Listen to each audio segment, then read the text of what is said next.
الفاتح لما أغلق والخاتم لما سبق ناصر الحق بالحق والهادي إلى صراطك المستقيم صلى الله عليه وعلى آله وصحبه حق قدره ومقداره العظيم. Puja puji syukur kehadirat Allah Subhanahu wa taala. Salawat dan salam kepada junjungan tercinta baginda Rasulullah sallallahu alaihi wa alihi wasallam.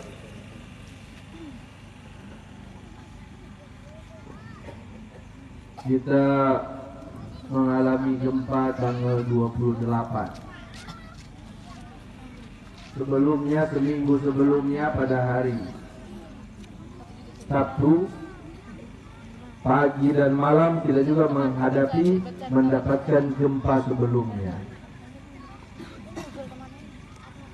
Peringatan dari Allah Subhanahu wa taala sebelum datang gempa yang besar pada tanggal 28. Di seminggu pada hari Sabtu ada gempa di pagi hari berkekuatan 5 dan gempa di malam hari kurang lebih sama kekuatannya. Kemudian pada minggu depannya ada teguran dari Allah Subhanahu wa taala dengan bencana yang Masya Allah. Hadirin jamaah maulid yang dirahmati oleh Allah Subhanahu wa taala. Allah Subhanahu wa taala mengajarkan kepada nabinya budi pekerti yang mulia.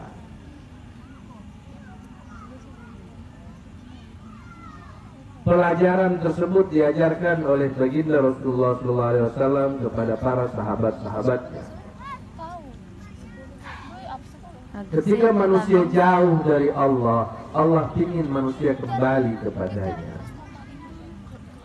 Ada seorang sahabat Rasulullah SAW namanya Sayyiduna Talha.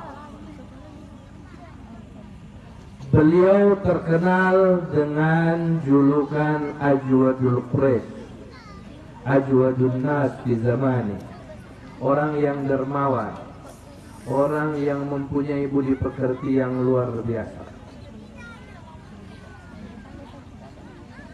Suatu ketika istrinya berkata kepada Sayyiduna Talha, sungguh jelek kelakuan keluargamu.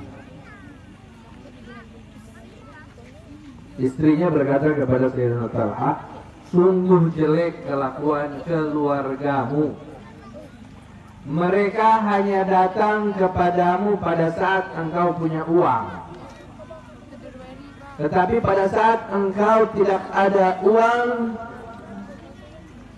pada saat engkau fakir, mereka jauh darimu.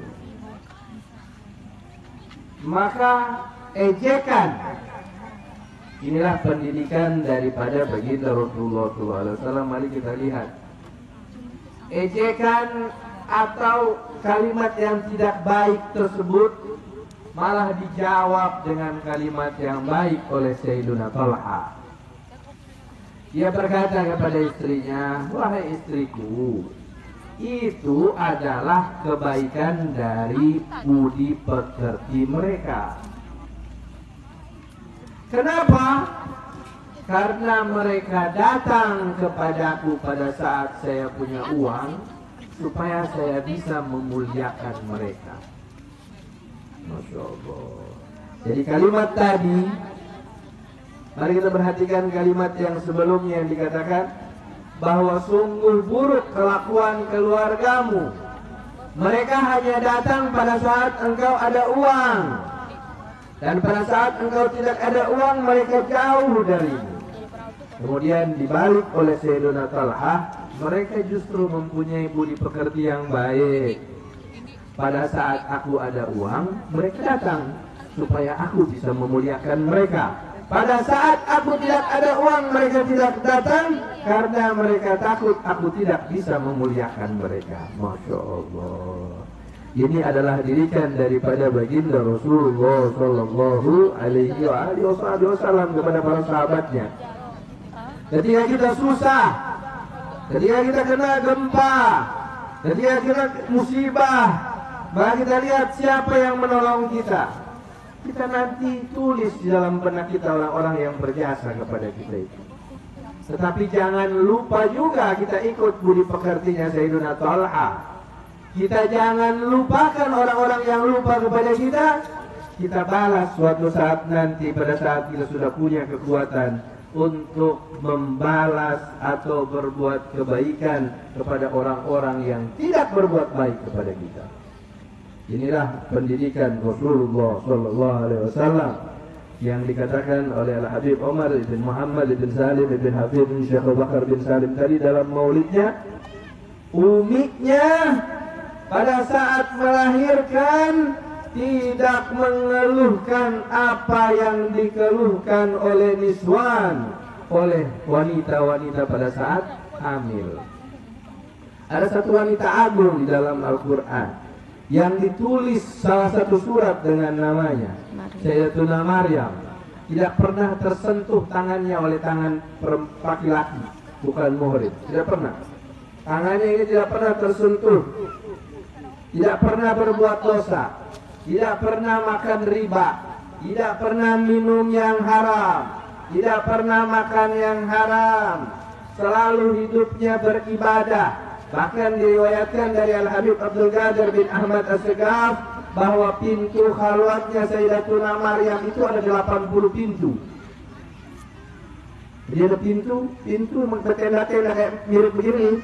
Tenda ini anggaplah pintu, ada 80 pintu baru sampai tempat khalwatnya, tempat beliau beribadat kepada Allah, tempat beliau memuji Allah Subhanahu wa taala, dan disitulah didapati buah-buahan musim panas di waktu musim dingin, buah-buahan musim dingin di waktu musim panas. Masya Allah. Tetapi apa saat beliau melahirkan Nabi Allah Isa, Nabi yang tidak punya ayah itu? Ya laitani mittu qabla hada wa kuntu nasyan mansiya. Wahai seandainya saya tidak ada nih, dan saya adalah orang yang dilupakan. Sakit dirasakan oleh Sayyidatuna Maryam. Tidak pernah berbuat dosa, tidak pernah berbuat perkara-perkara yang dilarang. Hidupnya selalu beribadah. Makanan datang tanpa pergi ke pasar. Kalau kita mau pepaya California, kita harus pergi pasar impres, beli, keluarin uang, bayar. Mau pisang harus beli. Kecuali kita punya kebun pisang.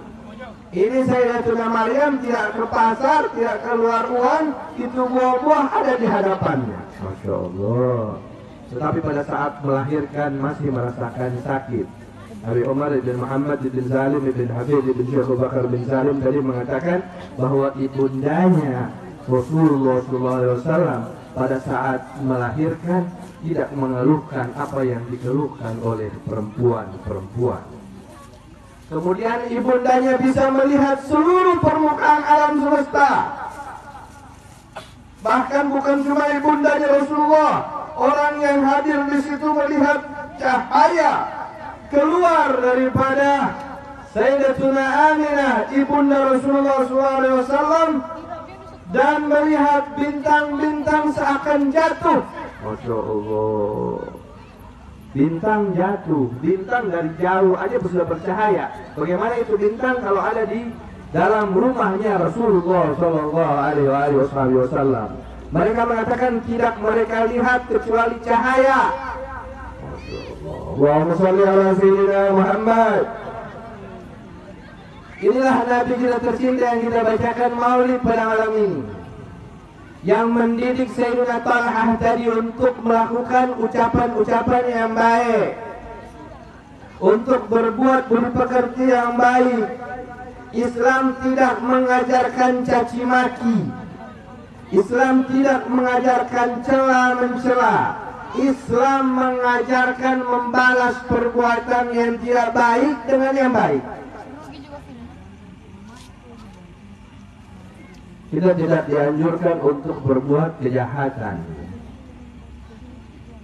Fa in ta'fu fa khairul lakum. Kalau kau maafkan itu lebih baik bagi kalian. Tapi al-afu ini bukan sembarangan orang bisa. Kita orang pelototin sedikit kita sudah ajak berantem. Masya Allah. Nah, ini Sayyidina Ali bin Abi Thalib. Ketika lawannya telah terjatuh dan hanya sekali tebas aja akan putus leher lawannya, dan dia berada di medan perang, di medan perang yang ada Rasulullah SAW di situ. Jadi tidak mungkin salah, tidak mungkin salah Rasulullah ada di situ. Atas perintah Allah peperangan tersebut, yang meninggal pasti masuk surga.